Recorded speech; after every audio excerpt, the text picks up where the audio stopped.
Freddy V Francis CJP-യുടെ നിലപാട് പറയും. നാളെ ഒരു പ്രധാനപ്പെട്ട ദിവസമാണ്. നാളെ 3:30-ക്ക് മന്ത്രി രാജിവെക്കുന്നില്ലെങ്കിൽ എന്തായിരിക്കും CJP-യുടെ മുന്നോട്ട് പോക്ക്? നമ്മൾ പറഞ്ഞ ആവശ്യം അല്ലെങ്കിൽ നമ്മൾ അക്കൗണ്ടബിലിറ്റി എന്ന് പറഞ്ഞ ആവശ്യമായിട്ടാണ് മുമ്പോട്ട് വന്നത്. അപ്പോൾ ഇതുവരെയുള്ള കാര്യങ്ങൾ എല്ലാം നമ്മളുടെ ലീഡേഴ്സ് പറയുന്ന പോലെ നമ്മൾ ഫോളോ ചെയ്യാനാണ് ഉദ്ദേശം. അവർ മുമ്പോട്ടാണെങ്കിൽ അവർ കൂടെ മുമ്പോട്ട് എന്നുള്ള രീതിയിൽ തന്നെയാണ്. പിന്നെ അത് കൂടാണ്ട് എനിക്കൊരു കാര്യം കൂടി ഇതിൽ ആഡ് ചെയ്യാനുണ്ട്. എന്തുകൊണ്ട് ഇത്രയും കുട്ടികൾ ഇതിലേക്ക് വന്നു എന്നുള്ളത്.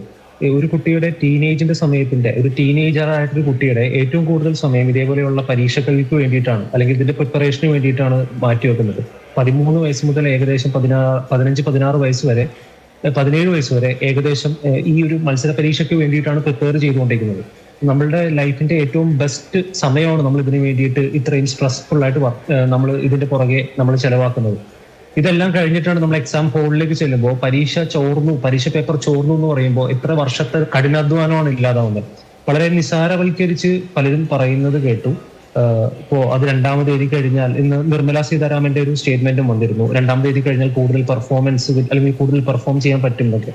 ഇത്രയും സമ്മർദ്ദത്തിലായ കുട്ടികളെ അവരുടെ ഒരു എഫേർട്ടിനെ എല്ലാം നിസ്സാരവൽക്കരിക്കുന്ന പല കാര്യങ്ങളുമാണ് മുമ്പോട്ട് വന്നുകൊണ്ടിരിക്കുന്നത്. അതിനെല്ലാം നമ്മൾ ശക്തമായിട്ട് എതിർക്കുന്നു. ശരി, എന്തായാലും നമുക്ക് കാത്തിരുന്ന് കാണാം നാളെ എന്ത് സംഭവിക്കുന്നുള്ളത്.